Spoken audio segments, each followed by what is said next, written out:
লালি আজ আবার জঙ্গলে পালিয়ে গেছে। কিন্তু আজ লালি ফিরতে অনেক দেরি করছে।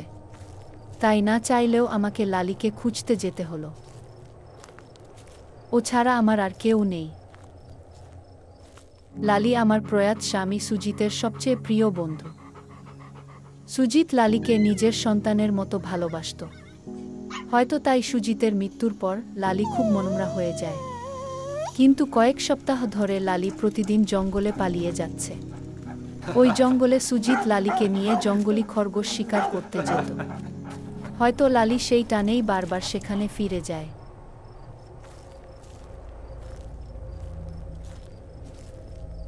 লালি, আমি চেঁচালাম। আমার গলা শুনে লালি ডেকে উঠল। দূর থেকে তার ডাক শুনে আমি ওই দিকে এগিয়ে গেলাম। কিন্তু লালি আমার জন্য অপেক্ষা করল না। সে নিজের আনন্দে রেল লাইনের উপর দিয়ে ছুটে গেল। কিন্তু এদিকে কোথায় যাচ্ছে? কৌতূহল ভরা মনে আমি তার পেছনে গেলাম। হঠাৎ লালি দাঁড়িয়ে মাটি খুঁড়তে শুরু করল। একই, এটা তো একটা খুলি মনে হচ্ছে।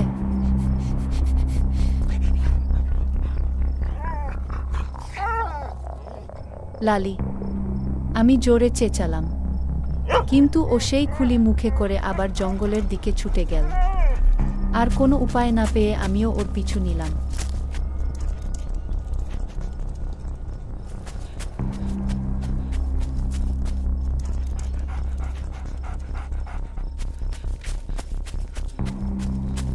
কিন্তু লালিকে খুঁজে পেতেই আমার সারা গা ঠান্ডা হয়ে গেল। ও খুলিটা গাছতলায় ফেলে রেখেছে আর ওর সামনে এক স্কন্ধকাটা দাঁড়িয়ে। না, এটা হতে পারে না। যা চোখের সামনে দেখছি সেটা কিছুতেই বিশ্বাস করতে পারছি না।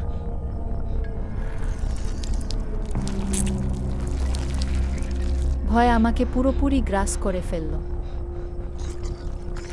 যখন ছায়া মূর্তিটা সোজা হয়ে দাঁড়ালো, বুঝতে পারলাম এটা আমার প্রয়াত স্বামী সুজিত। ভয় যখন মাথা কাজ করা বন্ধ করে দেয়, তখন পালানো ছাড়া কোনো উপায় থাকে না।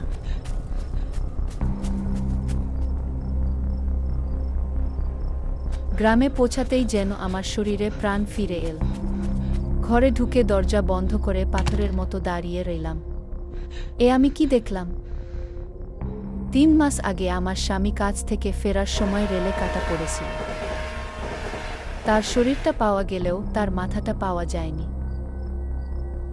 লালি কি প্রতিদিন সুজিতের কাটা মাথাটা খুঁজতে যেত?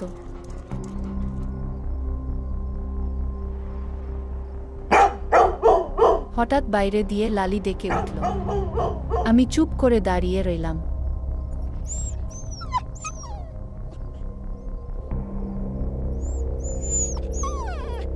লালিকে ঢুকতে দাও পূজা। এটা তো সুজিতের গলা। আমি এতদিন অসম্পূর্ণ ছিলাম। আজ লালি আমাকে সম্পূর্ণ করল। এবার আমি অবশেষে মুক্তি পাব। শুধু লালির জন্যই এটা সম্ভব হয়েছে। ওর খেয়াল রেখো। আমি এখনো তোমাকে খুব ভালোবাসি। আমি আস্তে করে দরজা খুলে বাইরে তাকালাম। লালি একা দরজার বাইরে শান্ত হয়ে বসে আছে। দূরে সুজিতের ছায়ামূর্তি।